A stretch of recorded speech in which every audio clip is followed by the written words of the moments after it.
안녕하십니까. 심규한 목사입니다. 2022년 GPS 신약 두 번째 시간 5월 10일 이제 9번째 강의죠. 9번째 강의 시작할 수 있도록 하겠습니다. 잠시 기도하고 시작하겠습니다. 참 좋으신 아버지 하나님, 은혜와 사랑에 감사드립니다. 하나님, 저희들의 말씀으로 늘 하나님 앞에 새로워지는 귀한 경험을 이번 화요일마다 저희들 GPS 신약 공부를 통하여 하나님 저희들 체험하고 있습니다.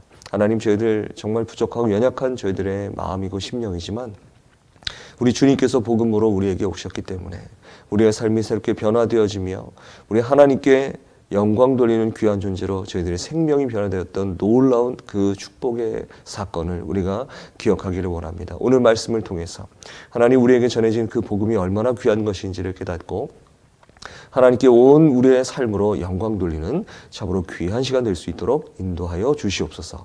감사드리며 예수 그리스도 이름으로 기도합니다. 아멘. 네, 여러분 반갑습니다. 이제 저희들 9번째 시간인데요. 이제 복음을 전하다라는 내용으로 저희들 말씀을 좀 나눌까 합니다. 먼저 여러분 잠깐 이 부분과 이 주제를 가지고 한번 얘기를 잠깐 나눴으면 좋겠는데요. 우연한 만남을 경험했거나 그러한 만남에 관한 이야기를 여러분 들어본 적이 있으십니까? 여러분 우리가 만날 때 사실 또 여러 가지로 우리가 만날 때에는 사람들과 만날 때 약속도 하고 또 이제 언제 어디서 보자 이렇게 얘기를 하지 않습니까? 그래서 우리가 보통 그렇게 만나는데 사실 또 상당 부분은 저희들이 스쳐 지나가다가 또 우연히 만나게 되는 경우도 발생하고 있죠. 그런 경우는 어떻습니까? 깜짝 놀라면서도 참 신기하다 이렇게 생각하지 않습니까? 어떻게 이런 일이 일어났지? 라고 이렇게 저희들 생각할 수도 있는데, 자, 그런데요. 우리 성경에서 보면은 이렇게 말씀할 수 있습니다. 성경에서는요, 우리의 만남에서는 우리 만남은 우연이 아니야 이렇게 노래가 있는데 그런 뜻에서 말씀드리는 것이 아니라 성경에서는요, 사고나 우연은 없다라고 말하고 있는 것이죠. 이 우연한 만남이라고 생각하는 바로 그 자체. 우리가 갑작스럽게 어떤 일을 당했을 때에도 사실은 그 모든 일이 하나님께서 이렇게 섭리하시는 그 가운데서 되어지는 그러한 일이다라고 성경은 말씀하고 있습니다. 여러분 애굽의 요셉 어떻습니까? 요셉이 당한 일이 얼마나 기가 막히고 코가 막히는 그런 일이지 않습니까? 그런데 애굽의 요셉도 여러분 이 모든 일들이 그러한 정말 갑작스럽게 발생했다고 생각할 수 있는 바로 그러한 일인데도 불구하고 하나님께서는 성경에서는 하나님께서 바로 애굽의 요셉의 인생을 이스라엘 백성들을 위해서 이렇게 인도하시는 과정이었다라고 설명하고 있는 것이죠. 골리앗과 싸운 다윗도 마찬가지입니다. 우물가에서 만난 예수님 얼마나 황당합니까? 우물가에서 물을 뜨고 있는데 그런데 바로 그 앞에서 만나서 나에게 물을 주라 말씀하신 바로 그분이 예수님이셨어요. 얼마나 당황스럽겠습니까? 그렇지만 그 만남조차도 우리 주님께서 주도하시고 인도하셨다라는 것. 또 사마리아 여인도 마찬가지입니다. 또 여러 가지 그런 부분도 생각할 수 있지만 어쨌든 우리가 만나고 우리가 어떤 일이든지 우리 가운데 복음이 믿어지고 우리의 신앙의 삶이 변화되신 이 모든 일들이 결코 우연이 된 것이 아니다라는 것을 성경은 말씀하고 있는 것이죠. 자, 그러면 오늘 이제 말씀을 들어가면서 첫 번째 성령님의 인도하심을 따라 복음을 전한 제자들이라는 이 부분으로 말씀을 들어가 볼까 합니다. 그래서 이를 통해서 우리가 말씀을 좀 먼저 읽어보려고 하는데요. 사도행전 8장 26절에서 40절까지의 말씀을 같이 한번 읽어보도록 하겠습니다. 주의 사자가 빌립에게 말하여 이르되 일어나서 남쪽으로 향하여 예루살렘에서 가사로 내려가는 길까지 가라 하니 그 길은 광야라. 일어나 가서 보니 에디오피아 사람 곧 에디오피아 여왕 간닥의 모든 국고를 맡은 관리인 네시가 예배하러 예루살렘에 왔다가 돌아가는데 수레를 타고 선지자 이사야의 글을 읽더라. 성령이 빌립더러 이르시되 이 수레로 가까이 나아가라 하시거늘 빌립이 달려가서 선지자 이사야의 글 읽는 것을 듣고 말하되 읽는 것을 깨닫느냐? 대답하되 지도해 주는 사람이 없으니 어찌 깨달을 수 있느냐 하고 빌립을 청하여 수레에 올라 같이 앉으라 하니라. 읽는 성경 구절은 이것이니 일러스되 그가 도살자에게로 가는 양과 같이 끌려갔고 털 깎는 자 앞에 있는 어린 양이 조용함과 같이 그의 입을 열지 아니하였도다. 그가 굴욕을 당했을 때 공정한 재판도 받지 못하였으니 누가 그의 세대를 말하리요. 그의 생명이 땅에서 빼앗김이로다 하였거늘 그 내시가 빌립에게 말하되 청컨대 내가 묻노니 선지자가 이 말한 것이 누구를 가리킴이냐 자기를 가리킴이냐 타인을 가리킴이냐. 빌립이 입을 열어 이 글에서 시작하여 예수를 가르쳐 복음을 전하니 길 가다가 물 있는 곳에 이르러 그 내시가 말하되 보라 물이 있으니 내가 세례를 받음에 무슨 거리낌이 있느냐.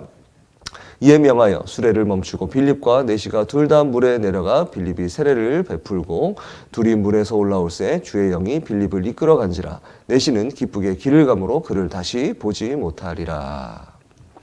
빌립은 아소도에 나타나 여러 성을 지나다니며 복음을 전하고 가이사랴에 이르니라. 아멘.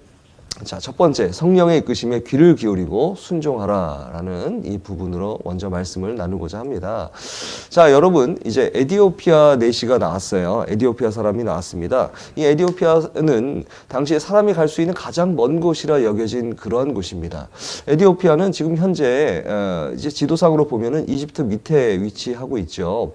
나일강이 이제 아프리카의 한 3분의 1, 4분의 1 굉장히 큰 수역 아닙니까? 강줄기죠. 세계에서도 이제 4대 문명의 발상지로 이제 알려지는 바로 그런 곳인데 이 에디오피아는 이 나일강의 상류죠. 그러니까 이제 굳이 말하자면 아프리카의 약 중심부 정도로 이제 볼 수 있는 중심부라고 보기엔 조금 그렇지만 어쨌든 내륙으로 지금 되어 있는 부분이고요. 그 에디오피아 그러니까 바로 그 이제 상류에서 나와서 강이 북쪽으로 올라갑니다. 그래서 북쪽으로 올라가서 나일강 유역, 이제 현재 이집트죠. 그래서 나일강의 삼각주로 쭉 빠지게 되는데 에디오피아는 바로 그 나일강의 상류죠. 나일강의 이제 지도를 보면 남쪽에 위치한 그런 나라라고 볼 수 있습니다. 그러니까 이집트보다 훨씬 더 밑에 있는 거예요. 그래서 당시의 사람들은 이제 에디오피아가 사람이 갈 수 있는 가장 먼 곳이다. 그 밑에는 사람이 아마 살지 못할 것이다. 아마 이렇게 생각했던 모양입니다. 그러니까 에디오피아는 어떻습니까? 어떤 느낌일까요? 당시가 로마 시대였습니다. 로마 시대였고 상당히 문명이 발전된 그러한 시대라고 볼 수 있는데도 불구하고 사람들이 많이 정말 그 대륙과 대륙을 연결해서 많은 그 길들, 특히 이제 팍스 로마나라고 해서 이제 그 로마는 많은 길들이 이제 로마의 전역에다 뚫려져 있습니까? 그런데도 불구하고 이 에디오피아는 굉장히 먼 곳이라 여겨졌던 그러한 곳이었다는 것이죠. 에디오피아는 그러니까 잃어버린 세상이라는 그런 뜻을 가지고 있습니다. 자, 잃어버린 세상 하니까 좀 어떻습니까? 사람이 그저 가지 못하는 세상이라는 의미라기보다도 무엇인가요? 사람이 서로 만나지도 못하면서 결국은 어떠한 세상의 중심으로부터 잃어버렸어요. 그러니까 하나님께서 이 땅을 창조하셨는데 그 창조한 세계로부터도 잃어버렸던 그러한 영적으로도 암울했던 세상이다라는 것을 표현할 수 있는 그런 말이지 않을까 생각을 합니다. 결국 그들에게 무엇이 필요하죠? 구원이 필요하다는 것을 우리는 알 수가 있는 것이죠. 자, 그런데 여러분, 이 복음을 대할 때에 이 세상의 반응은 어떻습니까? 사실은 세상이 복음을 대할 때는요, 굉장히 사실은 좀 무섭습니다. 여러분, 복음을 전하신 분들은 아시겠죠? 저도 이제 전도부를 이제 양수교회에서 계속 맡아왔는데, 이 전도를 하면서 느끼는 점은 우리 권사님들과 함께, 우리 전도부 요원들과 함께, 정예 요원들이죠. 예, 전도부 요원들과 함께 복음을 전할 때, 이 전도부 하셨던 우리 권사님들의 간증은 무엇이냐면요. 처음에 복음을 받아들였던 사람들, 받아들이려고 복음을 전했던 그 대상자들의 그 느낌들은 거의 참 어려워하고, 먼저 복음을 받아들인 그 모습이 굉장히 어쩔 줄 모르면서 굉장히 본능적으로 적대적으로 나타나시는 분도 계시고 또 폭력적이고 또 냉혹하게 나타나는 그런 분들도 계시다는 것이죠. 그걸 보면서 미루어 짐작해 볼 때 세상이 복음을 받아들이는 바로 그 모습은 대체로 정말 어떻게 보면 굉장히 어려워하고 꺼려하면서 굉장히 폭력적이고 냉혹한 그런 모습을 보일 때도 있었다라는 것을 말할 수 있는 것이죠. 자, 그런데 이 에디오피아인의 이야기를 보면요. 하나님이 많은 사람들을 부르기 위해서 그들 마음속에 지금 현재 일하고 계신다라는 것. 정말 냉혹해 보이고 본능적으로 보이면서 그리고 폭력적인 모습까지도 보이는 바로 그러한 세상 사람들 가운데서도 사실 그 사람들을 부르기 위해서 하나님께서 일하고 계신다라는 것을 우리가 알 수 있게 하는 그 말씀이 바로 오늘 본문의 말씀인 것이죠.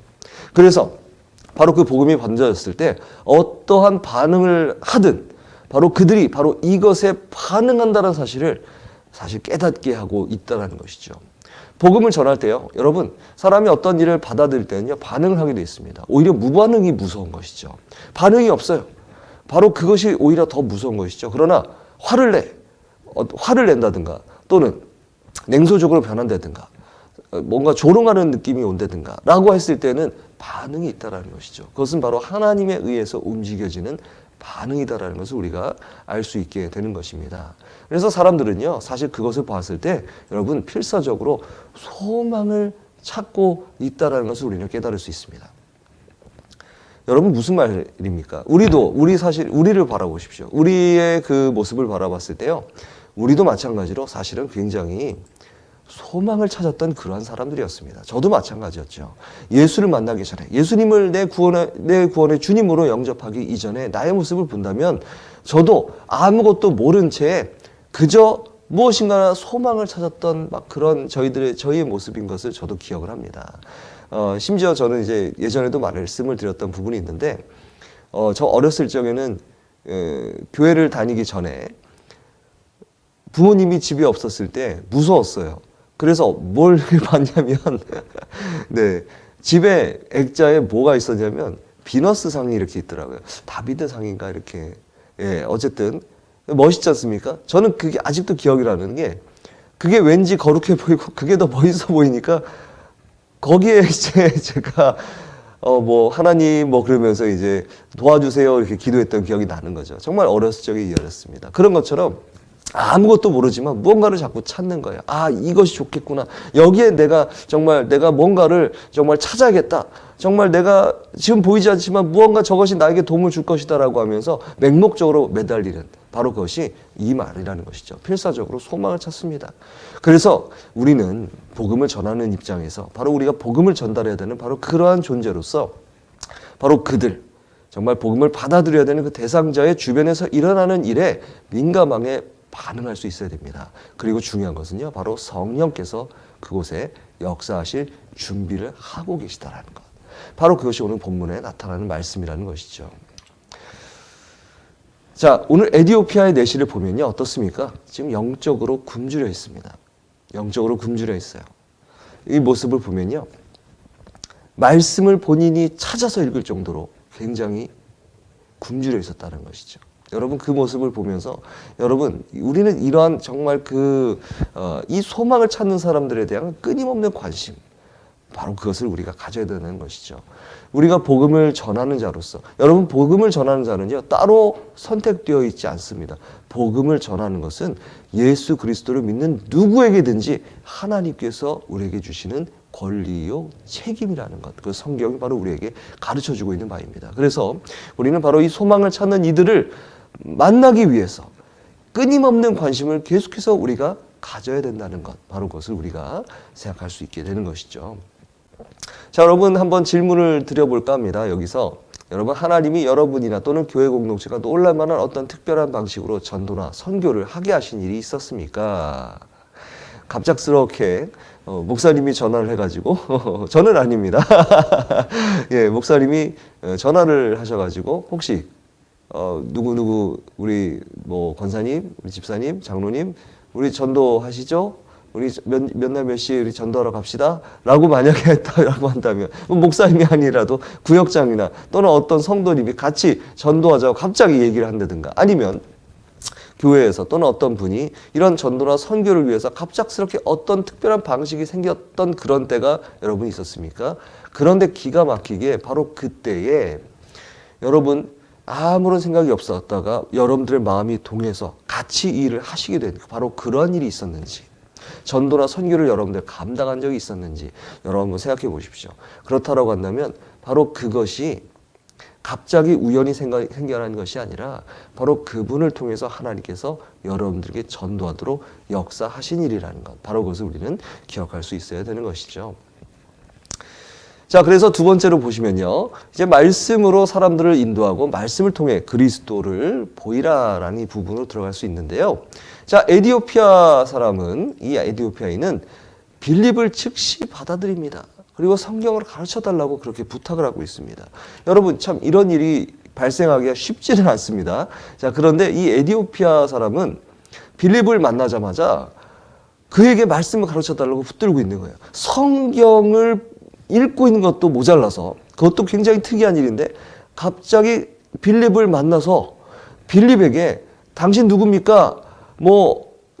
어떤 사람입니까? 물어본 것도 아니라 다짜고짜 빌립에게 당신 말씀 읽을 수 있습니까? 그럼 나에게 성경을 가르쳐 주십시오. 이렇게 얘기를 했다는 거예요. 게다가 그가 읽고 있었던 그 내용이 어떤 내용인지 아십니까? 바로 여러분 예수님의 희생의 죽음의 내용인 이사야서를 읽고 있었다는 것이죠. 얼마나 놀라운 사실입니까? 이사야서 아마도 53장이지 않았을까 생각을 합니다. 그래서 예수님께서 그 고난의 말씀을 보면서 예수님께서 당하신 그 고난의 말씀을 읽으면서 이 말씀이었던 거죠. 그가 도살자에게로 가는 양과 같이 끌려갔고 털 깎는 자 앞에 있는 어린 양이 조용함과 같이 그 입을 열지 아니하였도다. 그가 굴욕을 당했을 때 공정한 재판도 받지 못하였으니 누가 그의 세대를 말하리요. 그의 생명이 땅에서 빼앗김이로다. 이 말씀을 읽으면서 이해가 안 됐던 거예요. 자, 빌립은 에티오피아 사람을 바라보면서 성경학자는 아니었지만 그의 신앙생활에서 만난 아주 귀한 경험들이 있습니다. 그리고 중요한 것은 빌립은 누구를 만났습니까? 십자가에서 죽으시고 부활하신 예수님을 만나 제자가 되었던 바로 그였던 것이죠. 바로 그 십자가의 죽음 당하시고 그리고 우리를 살리시기 위해 부활하신 예수 그리스도가 누구시라는 것을 너무나도 명확하게 잘 알고 있었던 빌립이었기 때문에 빌립은 너무나도 놀라운 이 상황을 겪었지만 그러나 당황하지 않고 에티오피아 사람에게 다가가서 바로 그에게 당신이 읽고 있는 바로 이 내용이 바로 예수 그리스도를 가리키는 말입니다 라고 이 핵심을, 복음의 핵심을 명료하게 대답해 줄 수 있었다라는 것입니다. 여러분, 이 사실을 여러분들 기억하셔야 됩니다. 여러분, 우리가 믿는 사람들 아닙니까? 믿는 자들 아닙니까? 우리 신자라고 하지 않습니까? 그런데요, 우리가 믿으면서 가장 이것을 놓칠 수 있는 바로 그 부분이 무엇인가 저도 생각을 해보니 우리가 믿고 매주 예배를 드리고 말씀을 읽는다고 생각하지만 그러나 바로 우리의 모든 신앙의 삶 가운데 그 핵심, 복음의 핵심은 무엇인가라는 것을 우리는 간혹 가다가 이것을 놓칠 때가 꽤 있다는 것이죠. 여러분, 복음의 핵심은 무엇입니까? 복음의 핵심, 빌립은요, 오랜 성경 연구를 통해서 또한 그가 만났던 주님을 통해서 성령 하나님을 통해서 이 모든 성경이 가리키고 있는 그 주인공이 누구이신가라는 것을 깨달았다는 것이죠. 여러분, 복음의 핵심은 무엇입니까? 그리고 이 성경이 가리키고 있는 분은 누구십니까? 우리 복음 전도할 때 우리가 많이 사용하는 말씀이지 않습니까? 바로 이 핵심, 이 주인공은 누구십니까? 그렇습니다. 아멘. 예수 그리스도이십니다. 예수 그리스도. 이 주인공이 누구인지를 그는 알고 있었다라는 것이죠. 여러분, 우리가 복음 전할 때 복음을 몰라요. 우리가 정말 너무 입이 안 떨어져요. 저는 정말 모세와 같아요. 아론 같은 사람이 필요해요라고 말씀하신 분이 계시죠. 그러나 여러분, 우리는 복음을 전할 때 이 한 가지만 전할 수 있으면 됩니다. 예수 그리스도를 전할 수 있으면 됩니다. 예수님 만나보셨어요? 예수님이 누구신지 아시나요? 이 성경을 읽어보세요. 또 예배를 나와보세요.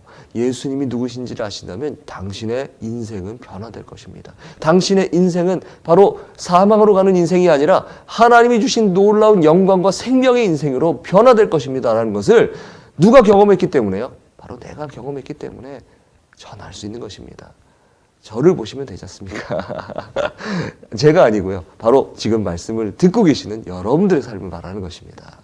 아멘이십니까? 네, 그렇습니다. 자, 그래서 여러분 요한복음 5장 38절과 39절에 보시면 이렇게 말씀이 나와 있죠. 그 말씀이 너희 속에 거하지 아니하니 이는 그가 보내신 이를 믿지 아니함이라. 너희가 성경에서 영생을 얻는 줄 생각하고 성경을 연구하거니와 이 성경이 곧 내게 대하여 증언하는 것이니라. 유대인들은요, 예수님이 만났던 유대인들은 누구보다도 말씀을 더 잘 알고 있었습니다. 그 율법의 아주 구석구석까지도 다 암기하고 있었던 대단한 능력의 소유자들이었어요. 그러나 예수님께서 콕 집어 말씀하고 있습니다. 성경을 연구하느냐? 성경을 너희들이 빠삭하게 알고 있느냐? 그러나 그 성경이 나를 가리키고 바로 나를 증언하고 있는 것, 영생을 위해서 필요한 바로 그 존재가 나라는 것, 예수 그리스도라는 것을 모른다면 헛것이다라는 것을 말하고 있는 것이죠. 이 성경의 주인공, 복음의 주인공, 생명의 주인공, 구원의 주인공은 바로 예수 그리스도시라는 것을 성경이 말씀하고 있고 복음이 증거하고 있다는 것, 바로 그것을 우리가 전하는 자가 되어야 된다는 것을 말씀하고 있는 것이죠. 자, 여러분, 복음의 핵심은 바로 예수 그리스도이십니다. 성경의 주인공은 예수 그리스도이심을 증거하는 것이죠. 이것이 바로 전도의 핵심이라는 것. 정말 이거 외에는 다른 것이 없습니다. 다른 어떤 것을 전할 수 있을까요? 없다라고 성경은 말씀하고 있습니다. 다른 어떤 이로도 구원을 얻을 수 없다라고 성경은 말씀하고 있는 것이죠. 자, 여러분, 질문을 한번 또 던져보겠습니다. 믿지 않는 사람들에게 성경을 설명하려 할 때 겁먹게 되는 이유는 무엇인가요?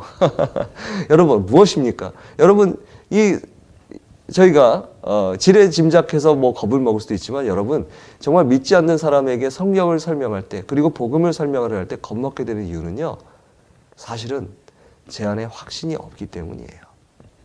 아직 제 마음속에 예수 그리스도를 온전하게 영접했는가? 라는 바로 그 질문이 우리 안에 아직 존재하고 있는 것이죠. 사실 그것을 우리가 먼저 해결해야 됩니다. 복음을 전하기에 앞서서 여러분, 나는 믿음이 너무 강해, 그렇지만 내가 복음 전하기 너무 어려워 라고 말할 수는 없는 것이에요. 바로 내 안에 아직도 지푸리가 아주 조금의 어떤 그 먼지와도 같은 의심의 덩어리가 바로 우리 마음속에 있다라고 한다면 우리는 그것을 내려놓고 먼저 기도할 수 있어야 됩니다. 하나님, 주님, 제가 아직도 믿음이 연약합니다. 주님을 더 만나기를 원합니다. 라고 우리는 말할 수 있어야 되는 것이죠. 그럼에도 불구하고 성령께서는 바로 우리를 전도자가 되게 하시죠. 그런 연약한 저희들이지만 그러나 우리가 만났던 예수님은 어떤 분이신가요? 확실한 분이시라는 것이죠. 예수 그리스도는 결코 변하지 않는 분이시라는 것이죠. 저의 삶을 변화시킨 유일한 분이시라는 것이죠. 바로 그것을 기억하게 하시고 바로 그것을 깨닫게 하시는 바로 그분, 성령님을 의지하면서 우리가 나아가야 한다라는 것, 바로 그것이 오늘 말씀을 통해서 우리가 알 수 있는 깨달음이라는 것이죠. 자, 세 번째로 보시면 사람들이 믿음으로 반응할 수 있도록 인도하라라고 이제 세 번째 부분으로 들어갈 수 있습니다. 사도행전 8장 36절에서 40절까지 말씀인데요. 자, 사도행전 8장 36절에서 이제 읽어보겠습니다. 길 가다가 물 있는 곳에 이르러 그 내시가 말하되 보라, 물이 있으니 내가 세례를 받음에 무슨 꺼리낌이 있느냐. 이에 명하여 수레를 멈추고 빌립과 내시가 둘 다 물에 내려가 빌립이 세례를 베풀고 둘이 물에서 올라올세 주의 영이 빌립을 이끌어 간지라. 내시는 기쁘게 길을 가므로 그를 다시 보지 못하리라. 빌립은 아소도에 나타나 여러 성을 지나 다니며 복음을 전하고 가이사랴에 이르니라. 그래서 여러분, 이것을 보면서 우리가 이 참된 회심이 어떻게 일어나는가라는 것을 우리가 한번 바라볼 수 있습니다. 복음을 영접하지 않습니까? 저희들은 어떻게 했습니까? 복음을 저희들도 마찬가지로 받아들였지 않습니까? 저도 마찬가지고 여러분도 마찬가지입니다. 자, 회심이 일어났을 때에 먼저 회심이 일어나기 위해서 필요한 것은 바로 성경 말씀을 들어야 되는 것이죠. 말씀을 들어야 됩니다. 여러분, 말씀은, 복음은 들음으로 말미암아 일어난다고 말씀을 전하고 있습니다. 말씀을 들어야만 하는 것이죠. 두 번째는 무엇입니까? 복음을 설명할 수 있어야 됩니다. 이것이 전도자의 역할입니다. 바로 예수님의 귀한 사역 무엇입니까? 예수님의 죽음과 부활로서 우리가 화평케 되었다. 화목케 되었다. 우리 하나님과 우리가 원래는 갈라져서 우리는 일어날 수 없었지만 평행선과 같은 그런 길을 걸어갔고 우리는 멸망으로 갈 수밖에 없었지만 예수님께서 우리를 위해서 죽으시고 부활하심으로 하나님과 우리가 화평하게 되었다라는 것을 우리는 설명하는 것이죠. 그것이 복음입니다. 복음을 설명하는 것이죠. 이것 외에 다른 것을 설명하실 필요도 없는 것이죠. 바로 이것을 말씀했을 때에 두 가지가 발생합니다. 믿음이 발생하든지 그렇지 않든지. 이 두 가지밖에는 결론이 없습니다. 자, 그러나 바로 그곳에 여러분, 오늘 말씀은요, 회심이 일어났을 때는 믿음이 발생한다는 것이죠. 이것은 강요로 일어나는 것이 아닙니다. 결코 강요로 일어나지 않아요. 바로 믿음이 발생하게 되는 것이에요. 에티오피아인처럼 자, 믿음이 바로 발생하게 되어서 무엇이라고 말하고 있습니까? 내가 당장 예수님의 세례를 받는 것이 꺼리낌이 있을 수 있겠느냐라고 말하고 있는 것입니다. 이 놀라운 사실이죠. 여러분, 우리가 복음을 전하지 않습니까? 성령께서는 바로 거기까지 우리에게 맡겨주시고 그 이후에 일어나는 모든 일에 대해서 성령께서 책임져 주십니다. 우리가 세례받게 하는 것이 아니에요. 성령께서 세례받게 하십니다. 성령께서 바로 그분과 예수님이 연합하도록 도와주시는 것입니다. 놀라운 사실이라는 것이죠. 믿음이 발생하게 되는 것을 우리는 기쁘게 바라볼 수 있으면 되는 것입니다. 여러분, 복음 전도자의 소망은요, 사람들이 예수님을 주님으로 만나면서 그분의 삶과 그리고 죽음과 부활이 세상 죄를 없애고 우리를 하나님 아버지께서 계신 집으로 데려간다는 사실을 바로 그 대상자가 깨닫는 바로 그것입니다. 그것이 얼마나 기쁘고 너무나도 황송한 일입니까? 너무나도 감사한 일이죠. 바로 그것을 경험하는 바로 그것이 우리의 소망이라는 것이죠. 그거밖에 없습니다. 그분들을 통해서 또 교회가 부흥되겠고 또 많은 헌금도 또 기대할 수 있겠고 여러 가지로 우리 생각할 수 있겠지만서도 가장 중요한 건 무엇인가요? 그분이 구원받는 것입니다. 그분이 바로 주님과 만나서 주님과 연합하는 소망을 꿈꿀 수 있다는 것이죠. 바로 그것이 복음 전도자의 소망이라는 것입니다. 자, 마태복음 28장 18절에서 20절 말씀 한번 읽어보도록 하겠습니다. 예수께서 나와 말씀하여 이르시되 하늘과 땅의 모든 권세를 내게 주셨으니 그러므로 너희는 가서 모든 민족을 제자로 삼아 아버지와 아들과 성령의 이름으로 세례를 베풀고 내가 너희에게 분부한 모든 것을 가르쳐 지키게 하라. 볼지어다 내가 세상 끝날까지 너희와 항상 함께 있으리라 하시니라. 아멘. 자, 성령님 바로 이런 분이죠. 교회와 성도들이 한 발을 내디디면서 하나님 나라의 사역을 진행해 나가도록 성령께서는 조용히 인도하고 계십니다. 그리고 바람처럼 역사하시고 계신다는 것이죠. 오타가 났습니다. 역사하시고 계신다는 사실입니다. 여러분 이것을 기억하시면서 여러분들의 모든 복음 전도 가운데 하나님께서 우리 성령께서 여러분들을 도우시면서 역사하시는 놀라운 축복의 귀한 사건들을 경험하실 수 있는 여러분 되시기를 바랍니다. 자, 그래서 성령께서는 우리가 혼자 복음을 전하지 않게 하시고 동행하게 하시고 또 말씀을 나누며 복음을 훈련하게 하시고 이를 감당할 수 있는 담대한 마음을 허락해 주시는 분이시라는 것입니다. 자, 우리 두 번째로 보시면요. 모든 사람에게 열려있는 복음을 차별 없이 전함이라는 두 번째 부분으로 들어가겠습니다. 자, 이제 이 부분은요, 사도행전의 10장 말씀이겠습니다. 사도행전 10장 말씀. 여러분, 이제 중요한 것은 바로 여러분들이 성경 앞에 있다는 사실이죠. 네. 성경을 여러분들 볼 수 있어야 되실 것이고요. 만약에 정말 성경을 보지 못하실 그런 부분이 있다고 한다면, 그런 곳에 계시다고 한다면, 여러분들께서는 바로 제가 들려드린 말씀과 그리고 바로 PPT로 전해드리는 이 말씀을 이 스크린을 보시면 되겠습니다. 사도행전 10장 1절에서 16절, 34절에서 48절까지의 말씀. 먼저 10장 1절에서 16절까지의 말씀을 보도록 하겠습니다. 가이사랴에 고넬료라 하는 사람이 있으니 이달리아 부데라 하는 군대의 백부장이라. 그가 경건하여 온 지방과 더불어 하나님을 경외하며 백성을 많이 구제하고 하나님께 항상 기도하더니 하루는 제9시쯤 되어 환상 중에 밝히 보매 하나님의 사자가 들어와 이르되 고넬료야 하니 고넬료가 주목하여 보고 두려워 이르되 주여 무슨 일이니까? 천사가 이르되 내 기도와 구제가 하나님 앞에 상달되어 기억하신 바가 되었으니 내가 지금 사람들을 요바에 보내어 베드로라 하는 시몬을 청하라. 그는 무두장이 시몬의 집에 유숙하니 그 집은 해변에 있다 하더라. 마침 말하던 천사가 떠나매 고넬료가 집안 하인 둘과 부하 가운데 경건한 사람 하나를 불러 이 일을 다 이르고 요바로 보내니라. 이튿날 그들이 길을 가다가 그 성에 가까이 갔을 그때에 베드로가 기도하려고 지붕에 올라가니 그 시각은 제6시더라. 그가 시장하여 먹고자 하며 사람들이 준비할 때에 황홀한 중에 하늘이 열리며 한 그릇이 내려오는 것을 보니 큰 보자기 같고 네 귀를 메어 땅에 들이었더라. 그 안에는 땅에 있는 각종 네 발 가진 짐승과 기른 것과 공중에 나는 것들이 있더라. 또 소리가 있으되 베드로야 일어나 잡아먹어라 하거늘 베드로가 이르되 주여 그럴 수 없나이다. 속되고 깨끗하지 아니한 것을 내가 결코 먹지 아니하였나이다 한데 또 두 번째 소리가 있으되 하나님께서 깨끗하게 하신 것을 내가 속되다 하지 말라 하더라. 이런 일이 3번 있은 후 그 그릇이 곧 하늘로 올려져 가니라. 아멘. 자, 그래서 2-1번은요, 하나님은 한 이방인의 마음을 만지셔서 복음을 받아들이게 하신다라는 것입니다. 자, 여러분, 복음을 우리가 받아들이는 분들을 보시면요, 여러 가지 상황들을 볼 수 있지만 또 한 가지의 패턴은 무엇이냐면, 바로 복음을 받아들였을 때에 어떤 그 사람을 맡고 있었던 경계와 허물들이, 방어막들이 사라져버리는 것을 우리가 경험하게 되는 것이죠. 굉장히 놀라운 것인데요.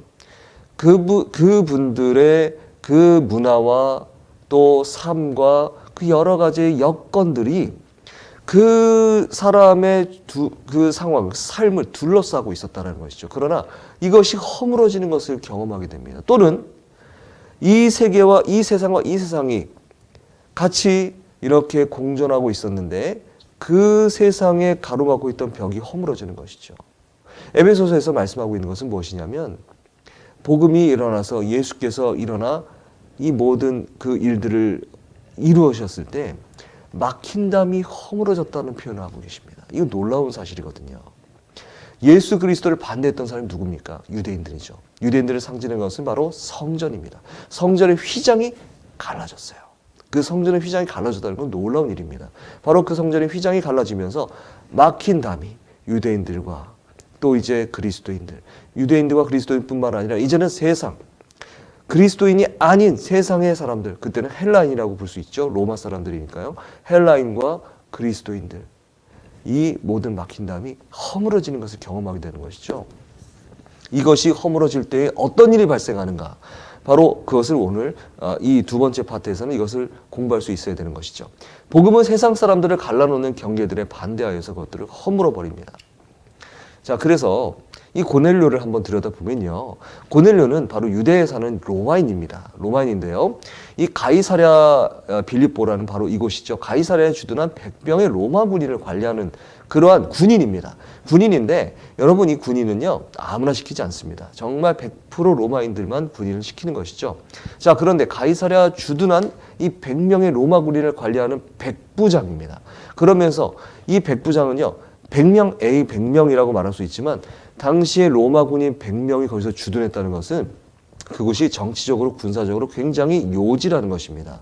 바로 그곳에 있으면서 이 100명의 로마 군인은 로마 땅이다라는 것을 증명하는 바로 그런 존재들입니다. 바로 그 사람들이 바로 거기에 있었기 때문에 로마가 통치한다는 증거를 알 수 있는 것이죠. 자, 그런데 바로 그것을 통해서 이 백부장, 이 고넬료는 바로 그곳에 있는, 지금 유대 지역이지 않습니까? 유대 지역의 정치와 군사적인 힘을 가진 그런 존재로서 막강한 권력을 가진 사람이라는 것을 알 수가 있게 되는 것이죠. 자, 그는 하나님을, 그런데요, 참 놀라운 것은요, 오랫동안 경외해왔던 그런 사람이라는 것이죠. 하나님을 알고 있어요. 경외했다는 것은 두려워할 수 있는 사람이라는 것이죠. 로마 사람으로서 로마의 신을 섬기는 것이 아니라, 황제를 섬기는 것이 아니라, 그는 조용히 하나님을 경외했던 사람이라는 것이죠. 놀랍습니다. 에티오피아 사람과 어느 정도 상통하는, 일맥상통할 수 있는 그런 것이라고 볼 수 있죠. 이러한 존재들이, 이러한 분들이 이 세상에 많이 계시다는 것입니다. 자, 그는 하나님을 경외해왔어요. 오랫동안 경외해왔던 사람이에요. 하나님은 고넬료에게 영적인 굶주림을 심어주십니다. 하나님을 아는 사람에게, 하나님을 만나서 하나님을 알고자 하는 사람에게 하나님께서는요, 바로 이 고넬료처럼 영적인 굶주림을 심어주셔서 하나님을 알기를 간절히 바라는 소망, 바로 그 소망, 이 세상이 그저 무로 끝난 것이 아니라 바로 나를 만드신 어떤 존재가 있어서 나를 인도해 주실 것이다, 나를 구원해 주실 것이라는 소망을 주신다는 것이죠. 바로 그 주체가 하나님이십니다. 하나님께서는 바로 그에게 천사를 보내셔서 그의 노고가 상달되어 기억하신 바 되었다 라고 하면서 선한 마음과 선행을 하나님께서는 칭찬해 주십니다. 바로 그 마음속에 바로 그 씨앗을 주시는 것입니다. 영적인 굶주림을 계속해서 심어주시고 계시는 것이죠. 고넬료는요, 마음에서 우러나와서 하나님을 예배하고자 합니다. 자, 하나님께서는 시편 51편 17절을 보시면요, 물질적인 희색이 아닌 상하고 통회하는 마음에 감동하신다 말씀하십니다. 읽어볼까요? 하나님께서 구하시는 제사는 상한 심령이라 하나님이여 상하고 통회하는 마음을 주께서 멸시하지 아니하시리이다. 이렇게 말씀하고 있습니다. 그런 것처럼 고넬료는 바로 그러한 마음을 가지고 있는 사람이에요.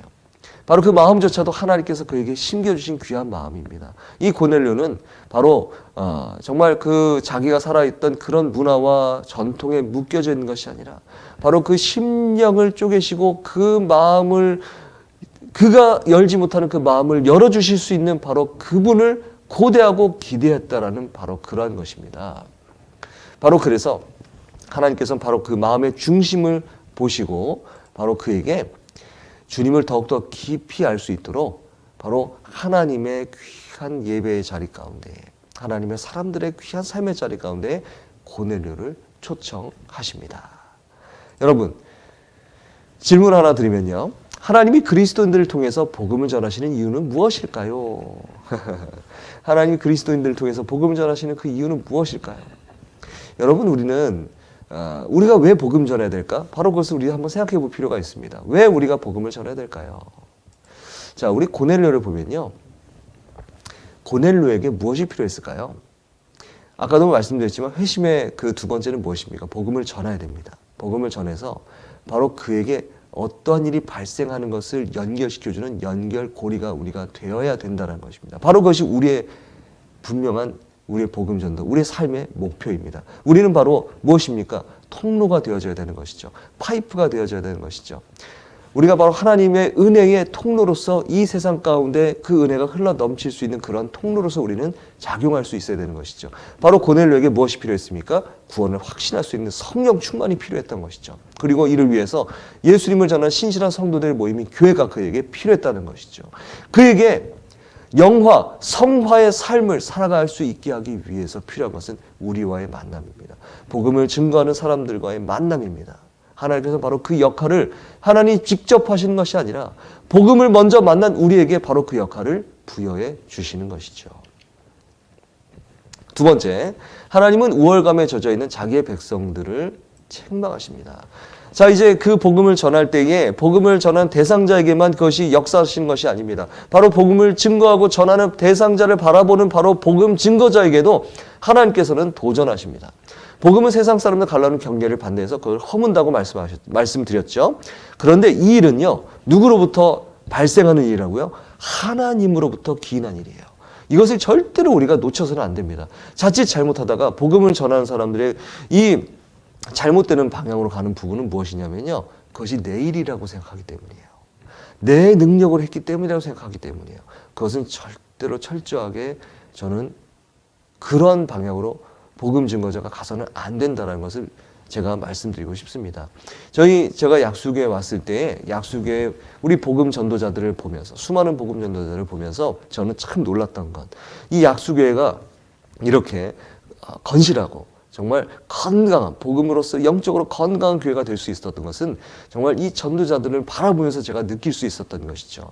이 전도자들, 복음을 증거하는 사람들에게 자기의 능력을 우월하게 여긴다든가, 자기의 그 복음 전하는 것을 정말 드러내려고 하는, 정말 그렇게 교만하게 하려는 그 마음이 전혀 없었다는 것입니다. 정말입니다. 이거 믿으셔야 되는 것이, 정말 겸손하게 여러분들이 모르는 바로 그곳에서 정말 어떻게 보면요, 안개와도 같이, 그렇지만 정말 확실하게 세상 가운데 나가서 복음을 증거하는 여러분들이 계시다라는 것, 바로 그것이 하나님으로부터 그 능력을 받았고 하나님으로부터 복음을 증거하는 바로 사명을 받았다는 것을 그분들이 알고 있었기 때문에 가능한 일이었습니다. 바로 그것에 저는 많은 감동을 받았던 것이죠. 자, 여러분, 한번 또 이렇게 질문 한번 드리면요, 혹시 하나님이 나를 놀라게 하셨거나 기대와 다르게 하신 적이 있습니까? 네, 복음을 증거할 때요, 사실은 아까부터 계속 말씀드린 것이지만 그 복음을 증거하는 사람을 놀라게 하시는 것이 바로 하나님의 또 하나의 방법이십니다. 자, 그렇게 놀라시거나 기대와 다르게 왜 안 믿으시지? 내가 복음을 전했는데 왜 안 믿으실까? 라는 그런 적이 있으시거나, 또는 아니 내가 한 게 없는데 갑자기 마음을 여시면서 복음을 영접하시네? 라고 하신 적이 혹시 있으신지요? 네, 여러분 한번 생각해 보시기 바랍니다. 베드로의 환상은요, 교회 생활의 전환점을 표시한 것이죠. 바로 이것을 통해서 베드로는요, 이 고넬료가 변화되는, 이 고넬료 가운데 변화시키기 위해서 하나님이 역사하신 바로 놀라운 바로 그 일들은 바로 그 고넬료에게 가기 위해서 하나님께서 베드로에게 주신 환상은 놀라울 수밖에 없는 것입니다. 아니 성경이 먹지 말라고 한 부정한 음식들을 다 내려놓으시면서 먹으라 하시다니요. 하나님께서 그러실 수 없는 것 아니겠습니까? 이것이 베드로의 깨달음입니다. 베드로의 생각입니다. 그러나 하나님이 만드신 것은 거룩하지 않은 것이 없다. 속되다 하지 말라라고 말씀하시면서 먹으라라고 말씀하셨을 때 베드로는 그것을 먹을 수밖에 없었습니다. 왜냐하면 그것이 하나님의 섭리요 뜻이었기 때문이죠. 이것을 통해서 하나님께서는 이제 복음이 유대인들만 속한 것이 아니라는 것을 깨닫게 되는 것이죠. 하나님의 섭리는 온 세상을 향하고 있다는 것을 알게 되는 것입니다. 자, 그래서 이스라엘의 음식 규정을 무시하고 그것들을 잡아먹으라 명령하신 것은 이 이스라엘이 모세의 율법으로서 세상과 구별되는 시대가 끝났다는 것을 의미하는 것이고요. 그들을 세상으로부터 온전히 구별해 주는 것은 예수님을 향한 믿음뿐이다라는 것을 하나님께서는 가르쳐주고 계시는 것입니다. 세 번째로, 자, 하나님은 복음을 믿는 모든 사람을 환영하라 이렇게 말씀하고 계십니다. 이 말씀을 여러분 이제 말씀을 한번 읽어볼 텐데요. 사도행전 10장 34절에서 38절까지의 말씀을 한번 여러분들 저와 함께 한번 읽어보실 수 있도록 하겠습니다. 혹시 지금 스크린으로서는 지금 준비가 되어 있지 않고요. 교재가 있으시면 교재를 보시면서 교재 33쪽에 있습니다. 33쪽 밑에 하단 부분에 사도행전 10장 34절에서 48절까지의 말씀인데 제가 하나님 말씀을 봉독하겠습니다. 없으신 분은 이 말씀을 들으실 수 있으면 되겠습니다. 베드로가 입을 열어 말하되 내가 참으로 하나님은 사람의 외모를 보지 아니하시고 각 나라 중 하나님을 경외하며 의를 행하시는 사람은 다 받으시는 줄 깨달았도다. 만유의 주 되신 예수 그리스도로 말미암아 화평의 복음을 전하사 이스라엘 자손들에게 보내신 말씀 곧 요한이 그 세례를 반포한 후에 갈릴리에서 시작하여 온 유대에 두루 전파된 것을 너희도 알거니와 하나님이 나사렛 예수에게 성령과 능력을 기름 붓듯 하셨음에 그가 두루 다니시며 선한 일을 행하시고 마귀에게 눌린 모든 사람을 고치셨으니 이는 하나님이 함께 하셨음이라. 우리는 유대인의 땅과 예루살렘에서 그가 행하신 모든 일의 증인이라. 그를 그들이 나무에 달아 죽였으나 하나님이 사흘 만에 다시 살리사 나타나시되 모든 백성에게 하신 것이 아니요 오직 미리 택하신 중인 곧 죽은 자 가운데서 부활하신 후 그를 모시고 음식을 먹은 우리에게 하신 것이라. 우리에게 명하사 백성에게 전도하되 하나님이 살아있는 자와 죽은 자의 재판장으로 정하신 자가 곧 이 사람인 것을 증언하게 하셨고 그에 대하여 모든 선지자도 증언하되 그를 믿는 사람들이 다 그의 이름을 힘입어 죄사함을 받는다 하였느니라. 베드로가 이 말을 할 때에 성령이 말씀을 듣는 모든 사람에게 내려오시니 베드로와 함께 온 할례 받은 신자들이 이방인들에게도 성령 부어주심으로 말미암아 놀라니 이는 방언을 말하며 하나님을 높임을 들음이러라. 이에 베드로가 이르되 이 사람들이 우리와 같이 성령을 받았으니 누가 능히 물로 세례 베품을 금하리요 하고 명하여 예수 그리스도 이름으로 세례를 베풀라 하니라. 그들이 베드로에게 며칠 더 머물기를 정하니라. 아멘. 자, 이 말씀을 듣고 한번 질문 한번 드리겠습니다. 하나님의 은혜가 누군가에게 다가가 예수님을 믿게끔 이끄시는 것을 보고 놀란 적이 있습니까? 여러분 얼마나 놀라운 상황입니까? 고넬료가 이 말씀을 듣고 자 이제 그 베드로가 정말 그 하나님으로부터의 환상을 보고 난 이후에 그가 깨달았습니다. 모든 사람에게 하나님 복음을 전하게 하시는 것을 이제 내가 깨달았습니다라고 하면서 바로 그것을 이제 고넬료에게 선포하면서 바로 당신에게 내가 전하는 바로 그 복음은 예수 그리스도의 복음입니다.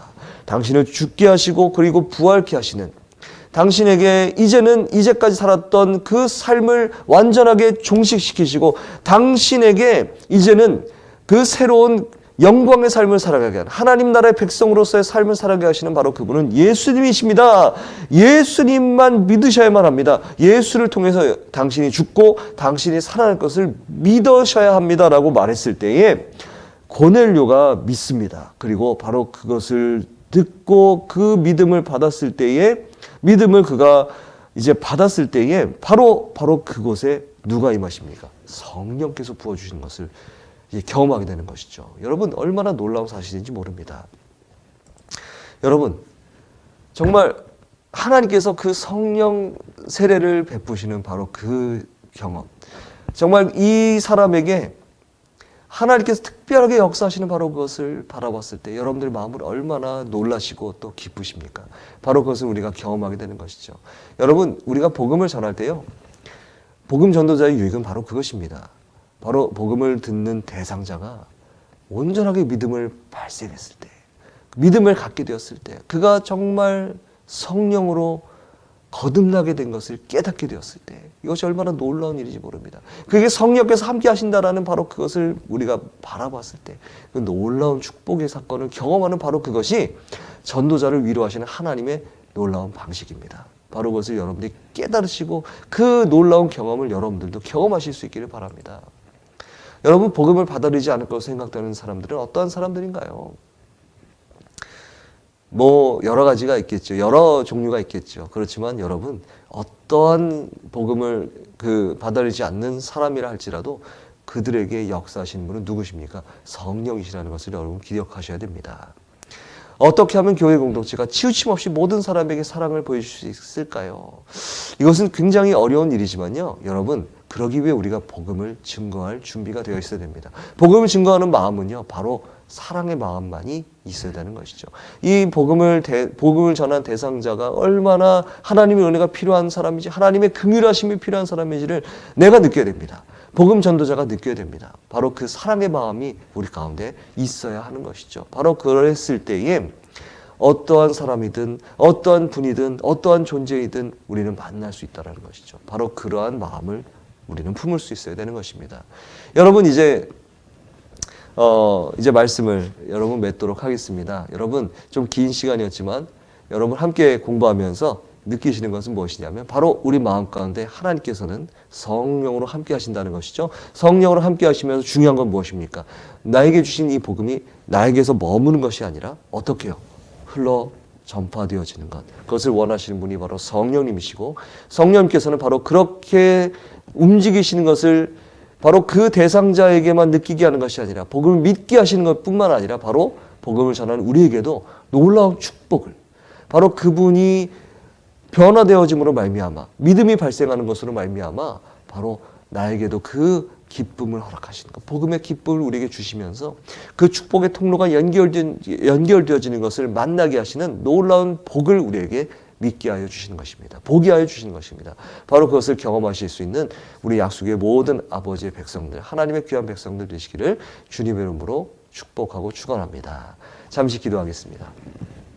하나님 아버지, 하나님께서 우리에게 복음 증거자의 놀라운 축복을 허락해 주셨습니다. 너무나도 귀하지만 우리가 정말 잘 느끼지 못했던 그런 부분입니다. 오히려 겁내고 무서워했습니다. 세상 사람들이 혹시라도 나를 비난하지 않을까 고민했습니다. 그렇지만 오늘 말씀처럼 어떠한 상황이든지 내 안에 하나님의 그 복음의 긍휼하심과 그리고 하나님께서 나를 사랑하시는 바로 그 사랑의 마음이 우리 안에 있기에 바로 그 사랑을 우리가 전할 수만 있으면 되는 것, 바로 그것을 오늘 말씀을 우리에게 가르쳐주고 계십니다. 성령 하나님, 이 시간 저희들에게 담대한 마음을 주셔서 혹시라도 나의 마음속에 이 사람에게 내가 복음을 전하고 싶습니다라는 그 마음이 있을 때에 용기 있게 담대 있게 하나님 아버지의 귀한 복음을 전할 수 있는, 주님의 귀한 복음을 전할 수 있는 담대한 주의 제자들 다 될 수 있도록 주님 역사하여 주시옵소서. 그리하여 바로 그 사람과 내가 복음으로 연결되어지며 주의 성령께서 바로 나를 통해 그 사람을 통하여 역사하시고 충만케 임하시는 것을 바라보면서 하나님의 은혜의 통로가 계속되어지는 것, 연결되어지는 것을 하나님 우리가 만나며 축복하며 기뻐하면서 나아갈 수 있는 우리의 모든 신앙의 삶이 될 수 있도록 주님 함께 동행하여 주시옵소서. 이 기쁨이 흘러넘치는 우리 약수교회가 될 수 있도록 주님 도와 주시옵소서. 감사드리며 예수 그리스도 이름으로 기도합니다. 아멘. 감사합니다.